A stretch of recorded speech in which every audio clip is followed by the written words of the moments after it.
Kim, do you want to call the roll? You're unmuted, right?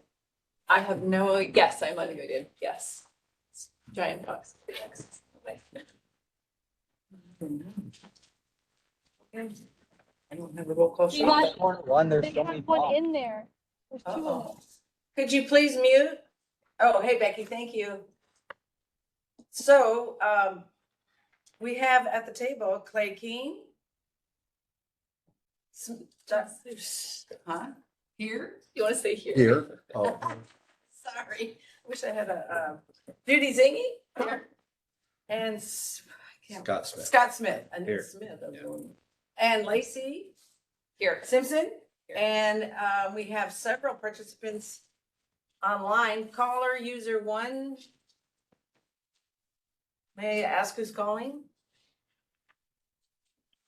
I see This Becky is Kate here. Govars on, Oh, we kind of thought so, Kate. Kate Thank Govars you. is one person on the line. And, No problem. and Becky Harris. Here. And Lori Medford is doing our minutes today from the hospital. And our city staff, Myrna Johansson. Very good. So do we have a quorum, Your Honor? We do have a quorum, just barely. We're a little Okay. bit today. So moving on to communications, I don't believe we have any.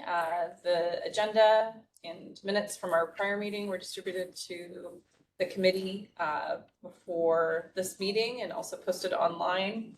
We do have a presentation now from Peace Health that we'll get to when we get to old business. But now I believe we'll move on to persons to be heard. So if there is, we'll start with the folks in the room first. So Lisa and Sarah, I don't know if either of you wanted to speak or if you were just here to listen. Okay. Oh, Lisa, come on up. And state your name, please. Full name. Lisa Delat, Ketchikan Wellness Coalition as the Ketchikan Crisis Now Coordinator. And it's related to the old business, which is the behavioral health services, particularly the Title 47. First of all, I just want to say that we are very lucky in blessed in Ketchikan to have a designated evaluation and stabilization facility. That's a huge responsibility that our hospital holds. And before it becomes old news, I do want to just make sure that we are covering everything when we do talk about the Title 47 and the DES facility that we run, or that you all run. The biggest things, I just want to make sure that we're following the Alaska statute, the Title 47, Chapter 30 requirements. I do think that this is a great time, especially with a new agency doing the assessments for us, Iris Telehealth. It's just a good time to go over all of those requirements in the statute. And then also the Alaska Department of Family and Communication Services, they're the ones that write the manual, so the State of Alaska Designated Facility Manual. They just came out with a new version in March of this year and then updated it in May. And so I just want to make sure that we're on top of that as a hospital and as a city. Let's see, and I do see in the presentation that it does cover that there's the Iris Telehealth, which is wonderful, doing that initial assessment, and then I'm guessing the follow-up assessment every 24 hours. I don't know if that Iris Telehealth is the short-term bridge plan in place. That's listed just above it in the presentation. So I would just like to know that. If it's not, that's wonderful, and I would love to hear what that short-term bridge is. With Iris Telehealth, they do offer what's called bridge care services, and that's the one that I had spoke about at the city council meeting, and I have had some communication with Dory Stevens about the need for it, especially without a KELA or a community-based behavioral health facility here in town. Part of the Alaska statute is that our DES facility has like an MOA or some kind of agreement with our community-based behavioral health agencies in town, so it would be KIC and then what, for those that can't be seen at KIC. So just making sure that we have that piece, because I don't know that it was done in the past. But I definitely want to make sure it's done in the future. And right now, without having a replacement for Aquila, I know it's phase 4 of KTBC's plan for that building and for search coming in, but that phase 4 sounds like a ways down the road. So Iris Telehealth offers bridge care services, which would be that contact, that follow-up after you're released from a hold, that real critical time in someone's life, and perhaps needed if they weren't placed on a hold, they didn't meet criteria, they were sent home and said, you know, follow up with your provider, but do they have a provider, that kind of thing, like just making sure that that loop is closed. I don't know how much it costs. I don't think the city can demand that that the hospital include that in the contract with Iris Telehealth, but I do know that it's necessary, that it's needed. Like there has to be something beyond a hold. Let's see. And I did learn. I know we are a critical access hospital, but I did learn that we can have up to 10 more beds if they are a psychiatric unit bed. So that's just something that I'd love to look further into, have further conversation about, because like stabilization facility, I know that's something huge to take on. Empath unit, that's also, you know, more staff, more money, all of the things. But I've heard that we can't do any of those things because of the limit of beds to meet criteria to be a critical access hospital. But just maybe that we could look into those 10 more beds or up to 10 more beds. Like, do we need 10 beds? Probably not. But 2 or 3, maybe, I don't know. I don't know the situation, but I would love to look into that further. I think that's it. Great, thank you, Lisa. Thank you. And hopefully some of the things that you brought up, we can have Scott address, or we can follow up on in the presentation that he'll do here in just a bit about Title 47. I appreciate it. Thanks. Okay, so we have a couple folks online. Is there anybody joining the meeting online that would like to offer any public comment to the committee? This is Becky Harris. I'd like to comment as a citizen. Full disclosure, I am employed at Peace Health. I am a nurse there. With the when Iris goes live, what is the call when we call out for an evaluation? What is their response time? And maybe that'll be covered in the presentation that will be done. Becky, I don't know that it won't be covered in the presentation, and I don't know that I have that. I do know that it's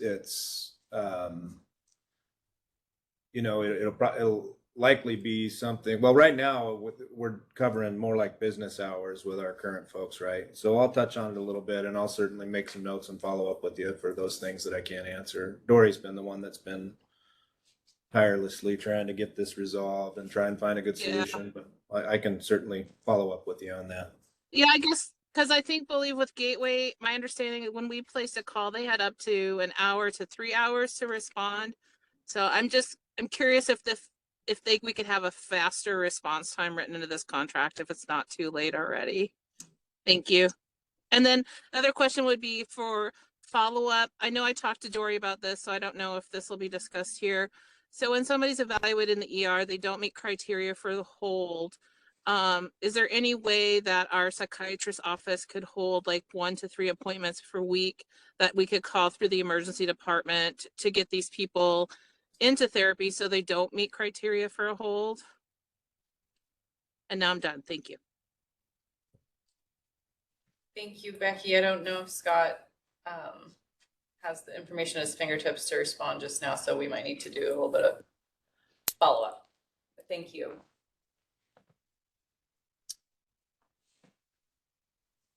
Is there anyone else online? I don't believe there is, but.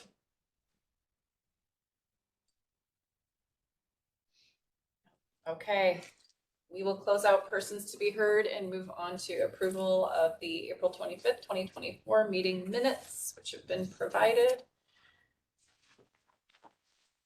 I guess we'll make a motion. I reviewed them. So moved. Okay, thank you, Scott. Second. Thank you, Clay and Scott. Any changes or comments, anything that people caught? Hearing none. All in favor of approving the April 25th, 2024 minutes, please say aye. Aye. Okay, that passes. Okay, on to old business. So I'm gonna turn it over to Scott, and we have the presentation now on the screen. All right, yeah, so we'll go through this. Some of this will be pretty high level, and if there are any questions, like I mentioned earlier, I'm happy to take good notes and follow up with folks, but we can go to the next slide. Kind of lagging. So yeah, we just talked a little bit about that. So again, kind of high level, Dory has been working for months trying to find a solution for this. With Aquila leading the community. Some of the key points you see up there is that there was a point in time when that DES designation was at least thought to be at risk, and it is not. It remains intact with some of the work that's been done. The short-term bridge plan that somebody had questions on, Lisa had questions about earlier, that really just speaks to the gap in time between when Aquila left the community and Iris was on board and the technology was in place and all the agreements there. And so that involved some of our outpatient providers stepping up to the plate and agreeing to help us get, put a bridge plan to get us through that time. So that's really what that's talking about. So they're responding more during daytime hours, but are filling that need until we can get Iris on board. And that's the next point there. They'll be the new provider here in town. Again, I don't have a ton of detail about what that looks like, what those response times look like. But I think it's 24/7 and will be quicker than what we have in place right now with our outpatient providers. And then it looks like Dory just kind of wanted to, I think most people are well aware of some of the community needs that are out there, but just kind of calling out some of the things that won't be or will continue to be needs and not be met by the new service. And that's got more outpatient behavioral health, residential substance abuse, and our homeless shelter beds in the community.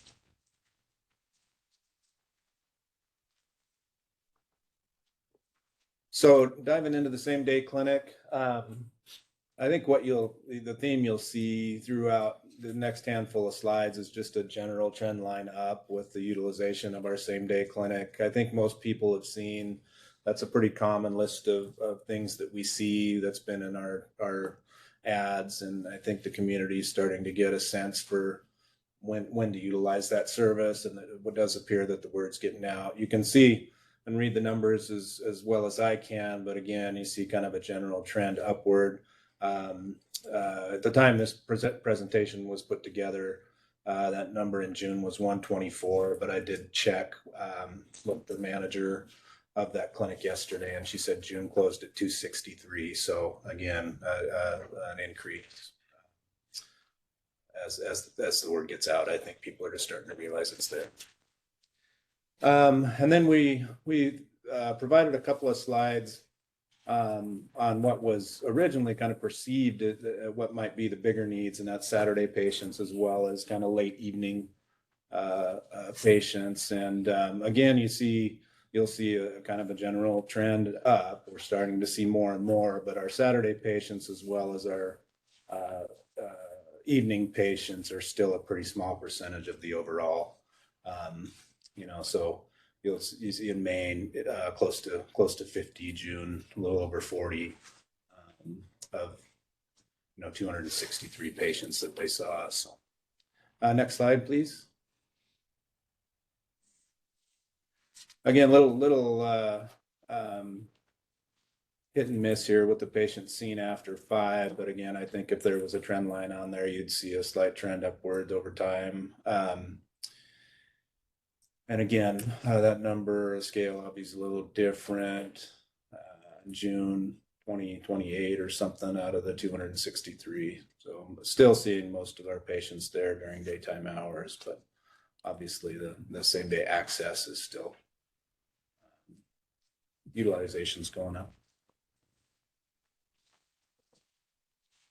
And then, yeah, just some other kind of random statistics on the same day clinic. Our total patients seen, 1165, our no-show rate of 4.4%, I think is probably, pretty standard. And then you see kind of the total number of patients we've seen after 5 and on Saturdays as a kind of a percentage of the total patients. So still seeing, about 70% during kind of regular business hours. Our ED renovation update, I guess I could stop for a second. Any questions about the same day clinic? Hi, Scott, it's Becky again. I have a question. I asked Dory the 2 meetings ago about, for billing wise, if a patient is seen in the same day, a workup has been started and then they're referred to the ER, do they get 2 separate bills for that? They get a same day bill and then an ER bill? I'm speculating, Becky, but my guess would be yes, they would. But let me look into that and get you a solid answer, okay? Sorry, I don't have it today. Thank you, Scott.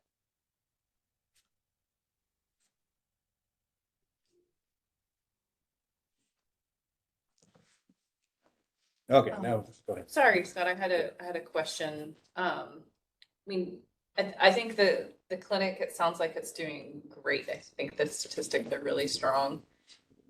Does it seem like it's doing sort of its intended job in relieving the strain on the ER? Are you seeing less volume in the ER? Like, Well, I think it'd be a great question for our ER nurses to see what the frontline folks are really feeling. I mean, I think if you looked at the stats, it might show a slight decline month to month, but then, they'll have a couple of weeks or a full month where they're, setting records. So I think this time of year especially, I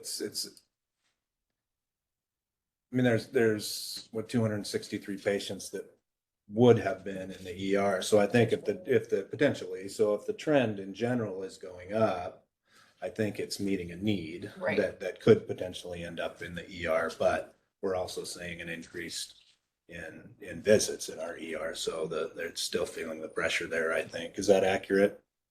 Yeah. Can I ask another question? go ahead, Becky. Is there any way without violating EMTALA laws, if they were, let's say a person presents to the ER, we're at capacity with patients bedded in the hall and they have, let's say, an earache, that's something that would be very appropriate for same day.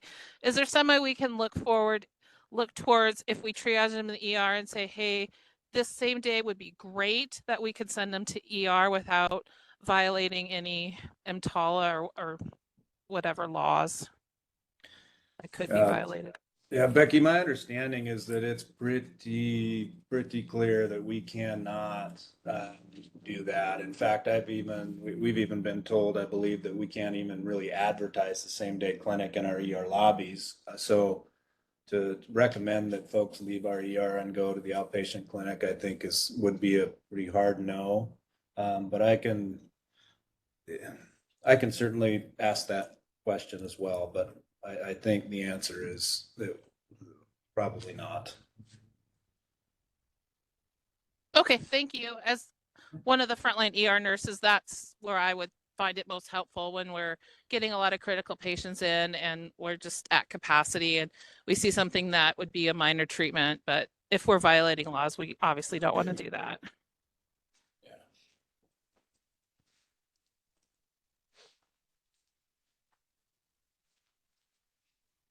All right, we'll move on to the ED renovation. So there's a picture of our new scanner. So phase 1, again, as I think we've talked about before, is getting CT relocated to create some extra room and The final drawings are done. Construction-ready documents are out. The RFP went to 3 different companies. I do know that the out-of-state decided not to submit a proposal, so we do have 2 locals. There were some delays on this slide. You'll see bids are due by July 17th, and award was scheduled for the 22nd, but we did issue an extension to both companies. And I think they're due this Friday now, so we're out about a week. It was quite, the construction ready documents were 600 pages or something like that. The RFP was pretty large, and I think the timeline by the time we actually issued them was probably unreasonable. So we're still waiting for those proposals to come back. About a week delay there. And my understanding is that Dory did check in with you, Lacey, and Amanda about whether or not you guys needed to be involved in that process, or had an opinion about contractors, which wasn't necessary. And then just a note there again, that's the Siemens Excite 128 will be the new scanner. And some of a couple of the advancements there will really be. We will have the ability to do cardiac CTA, cardiac scanning with that. There's some things we need to continue to work on with nursing support and some other things that will be new to a CT service, but that's pretty exciting. There's a lot of things that a CT scanner can do with cardiac care that we'll have the ability to do here after we get that up and going. Or it's probably still a year out from being able to offer that service, just getting it going and getting, kind of the everyday exams in the ER, get staff trained up, but then we'll be probably looking into that second quarter of next calendar year for cardiac services. Any questions on that? Sorry, Scott, when will this project, so just putting the cardiac services aside, when will this be, when is this going to be completed? We're still targeting the installation of this scanner by the end of this calendar year. Great. Yeah, I worry a little bit about the holidays and whether or not we'll be able to maintain that, but we're still pushing pretty hard. I know that in the RFP, both there was a request for kind of expedited timeline and what could they do to help keep this short. But clock keeps ticking, getting on it ready, so it's going to be tight, I think. Yeah. Okay, last slide.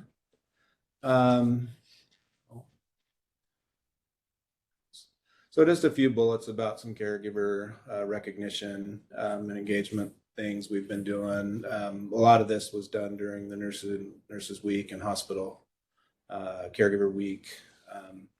And you can see those notes and some of the fun photos there, but there was some nursing excellence awards that were awarded.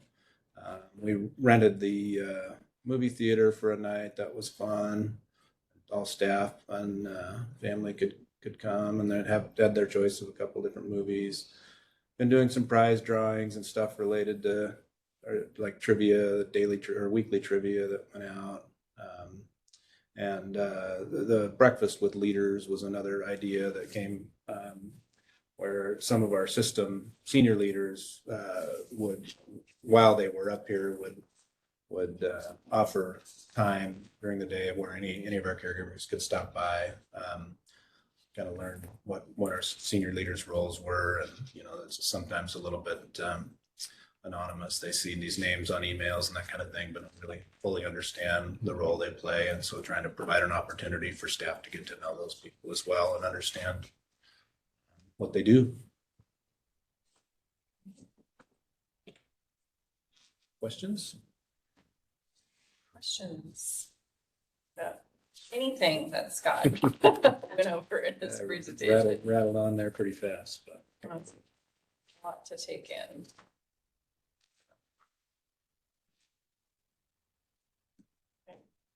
Awesome. That's great. Thank you. Thank you very much, Scott.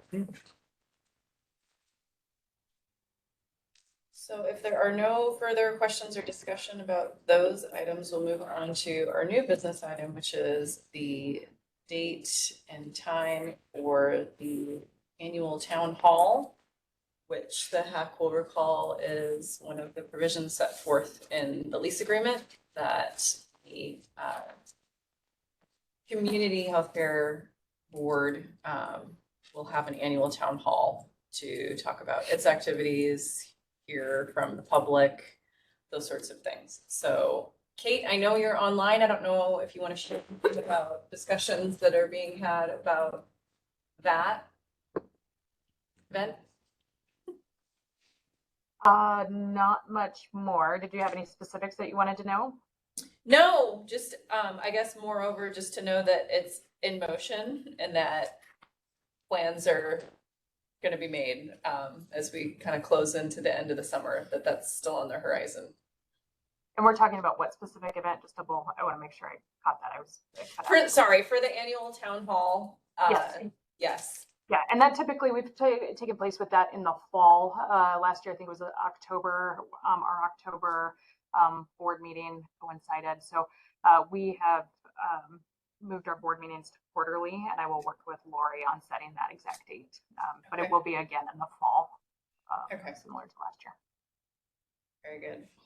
So last year, I believe what we did as the Healthcare Advisory Committee is we convened for our regular quarterly meeting just in advance of that town hall, which I think worked out well because if folks are interested in both, it's kind of an opportunity for them to do both. So if the HAC is agreeable to that, we can kind of play by ear our October meeting based on when the town hall gets set.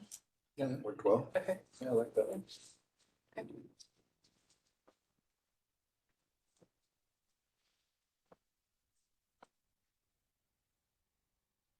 Great.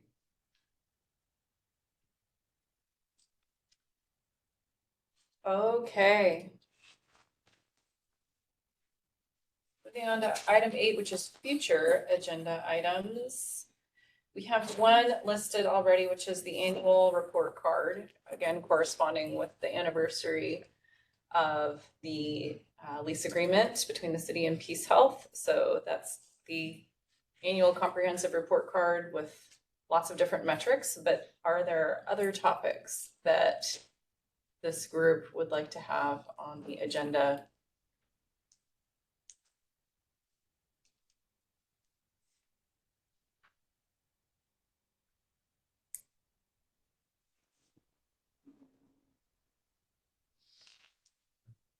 Coming to mind, I mean, we should be well underway with our construction project by then. I can Yeah. Obviously give another quick brief update on where Mhm. we're at with the CT scanner, but I think it's probably worth still having behavioral health and probably substance abuse be kind of a standing topic as that is still very fluid in the community.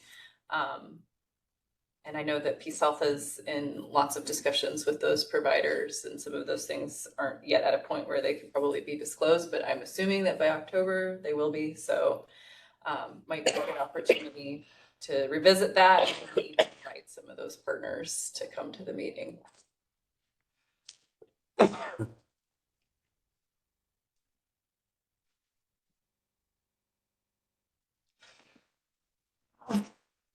Bless you. Thank you.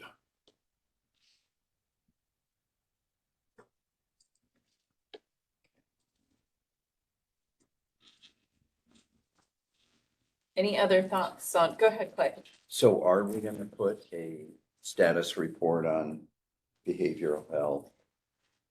The successor to Keelan? Yeah, I'd like to. I would think- too. Yeah, okay, good. Yep. Does anyone have anything they can tell us about that? So at this point, so the former Gateway facilities, Aquila has conveyed those to Ketchikan Tribal Business Corporation / RISE, which is their nonprofit, to provide outpatient substance abuse services.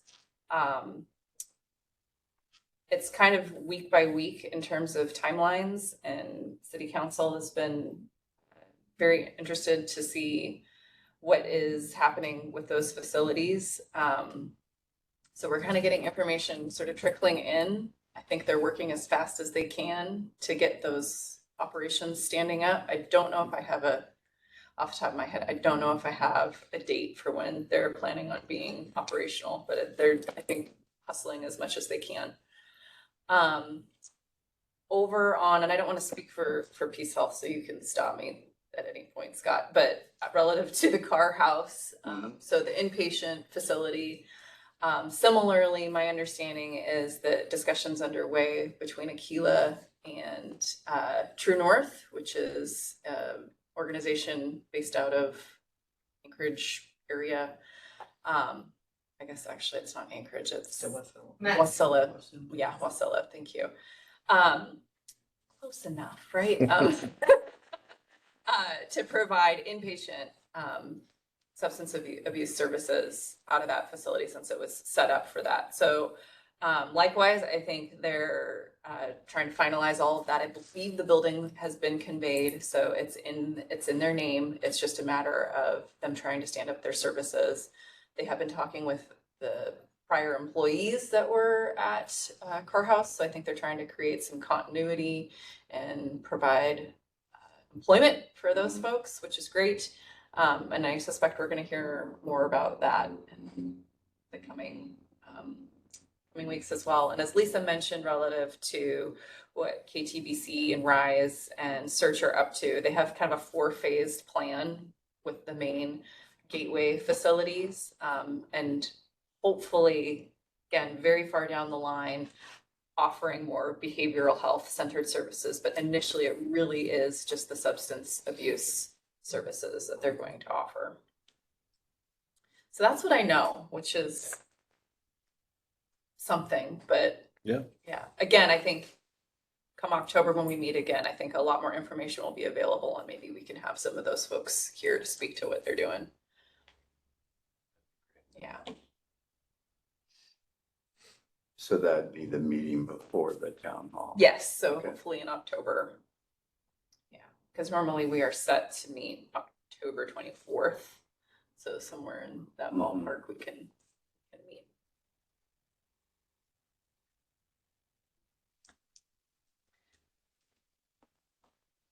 Any other comments from the committee or future agenda items?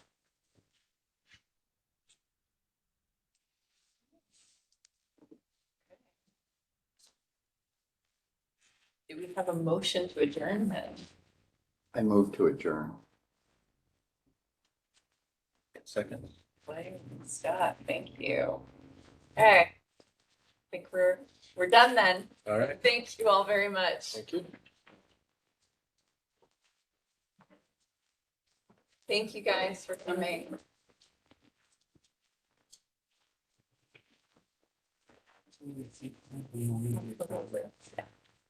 Do you want to come upstairs? Or do you want to chat here? Yes.